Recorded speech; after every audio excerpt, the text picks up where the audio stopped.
be forced to do so. Thanks, Senator Walsh. Yes, pity. Okay, Deputy Boyd Barrett. Ambassador, I will say frankly, I'm one of the people who thinks you should be expelled from this country, and I believe that that's nothing to do with you personally. It's to do with the policies of your state. And I think, along with Desmond Tutu, that the time for treating you as a normal state is over, because you're not behaving as a normal state. And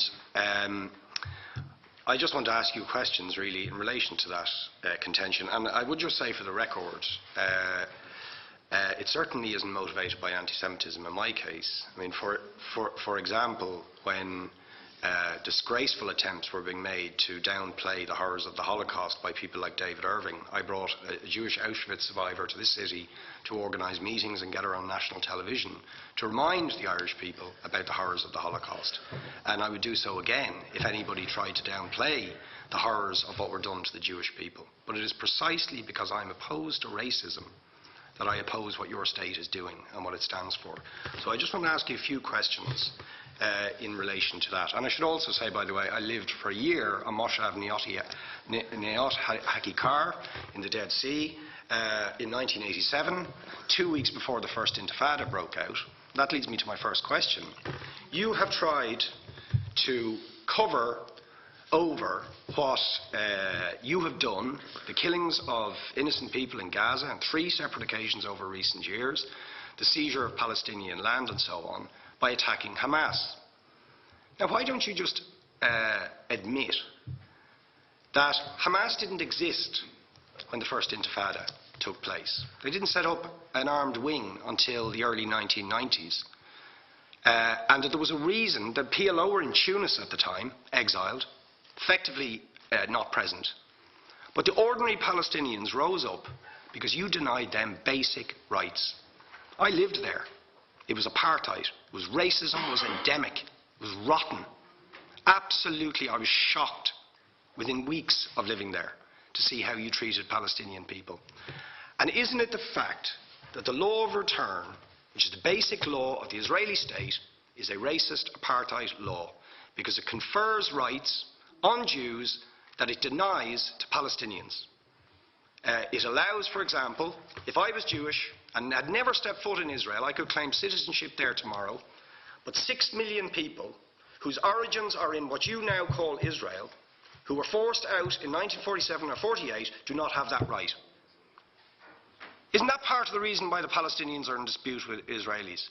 Because you deny them the right to return to their homes and to their land and to their villages, and that they have a legitimate claim, even under international law, to return, but you deny them that right. Why do you deny them that right? And why do you give that right to other people who have no connection whatsoever with the land, whether you call it Israel or whether you call it Palestine?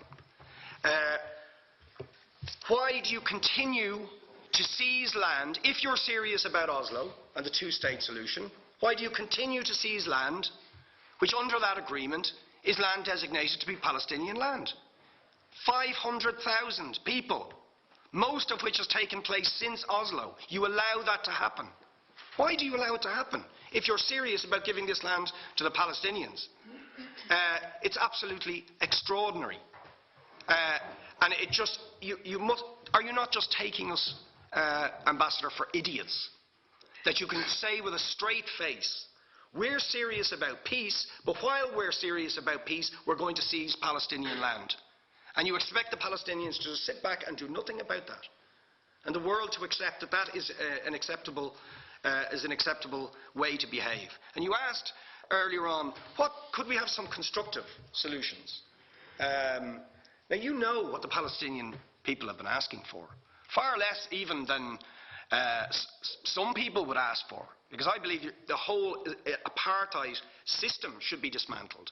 But what they've asked for is to lift the siege of Gaza. Just to lift the siege of Gaza. Let them have an airport. Let them have ports. Let them not be dictated to by a government for whom they do not vote as to what can go in and out of their territories, whether they will have power, whether they will have clean water, whether they will have medicine. What makes you think you're allowed to have nuclear weapons and the 4th biggest army in the world and visit destruction on the people of Gaza But they have no right to defend themselves. They have no territorial sovereignty over that land. Would you ask questions, please? How do you justify that? Yeah. All right. How do you justify those double standards? And very lastly, Ambassador, people like Bishop Tutu, Nelson Mandela, and I would certainly describe your state as a apartheid state, with different laws for people depending on their race or religion. Now, isn't that just the case that, for example, at checkpoints going into the West Bank, there's a channel if you're Israeli or European, and there's a channel if you're Arab, just because you're Arab. If you came into Dáil Éireann and they stopped you and said, "Are you Jewish?" "Oh no, sorry, you can't come in through the same entrance as Irish people or European people because you're Jewish," you would call that racism and apartheid. But yet, you practice that.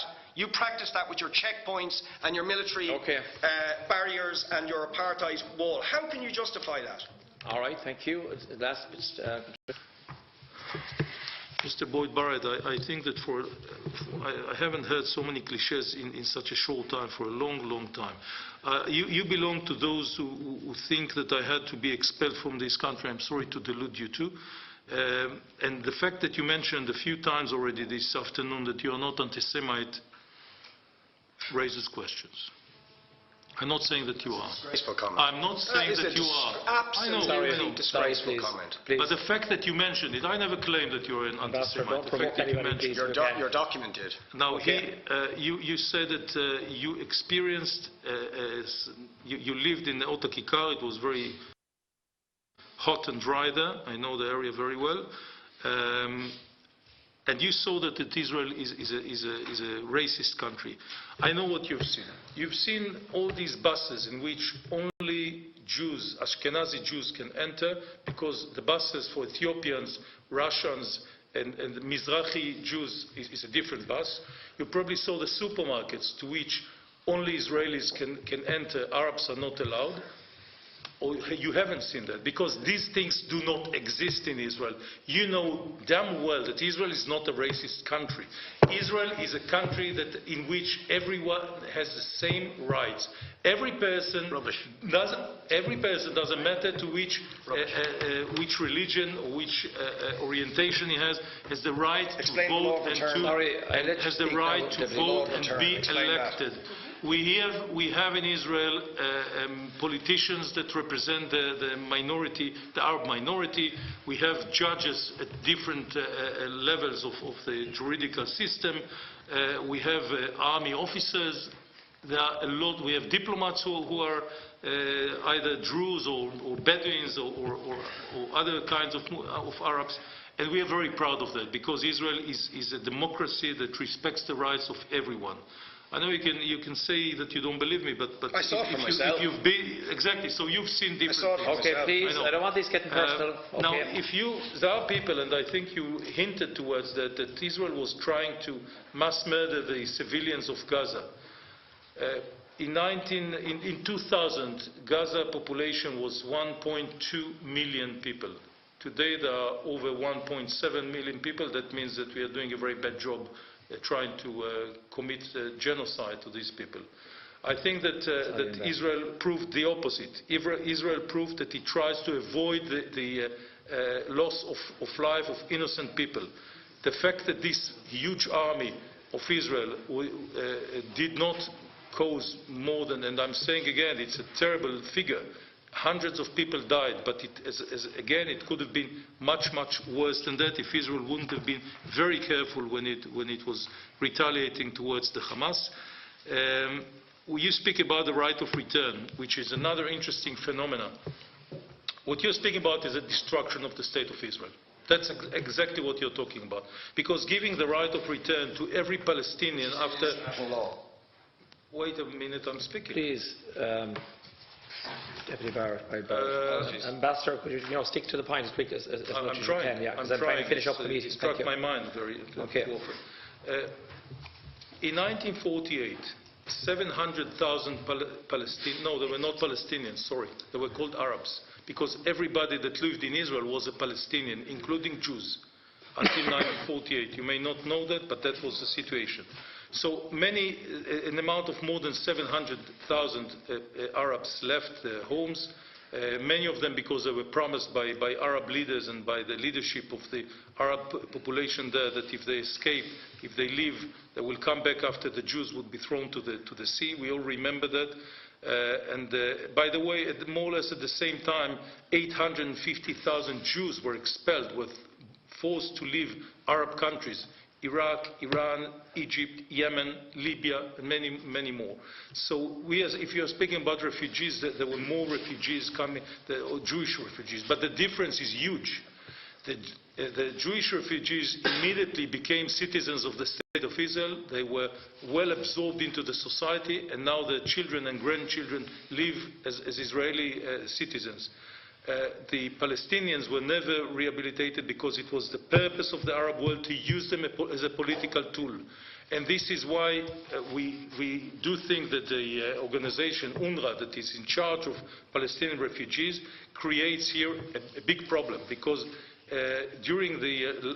from the 50s of the previous century, there were 50 million refugees around the world. All other refugees don't exist anymore. They were absorbed into different societies all around the world. Those that are still refugees, and not only those that left, I'm speaking about their children, grandchildren, and the children of the grandchildren, they all considered by you as refugees that have the right to go back to their homes. If that is the case, then my deputy has the right to go to her home in Poland, because this is where family was expelled for. And there were millions of Israelis that would have, maybe would have the right. So this is not how it works. During the previous century, millions of people, tens of millions of people moved from one area to another as a result of different wars. So if you are speaking about the right of return, and by the way, this is a special innovation, right of return to a different country, if they would ask for a right of return to the future Palestinian state, it makes sense. But the right of return to a different country makes no sense to me. Questions now, if you can. Yeah, you also referred to different lines for Arabs. By the way, when I enter this country, I have to stand in line not with the EU passport holders, but with others. That's it, because this is the law. There were too many cases in which Arabs did try to blow themselves in airports, in ports, and in other places. So we take measures. It doesn't mean anything about their rights, and it doesn't show any kind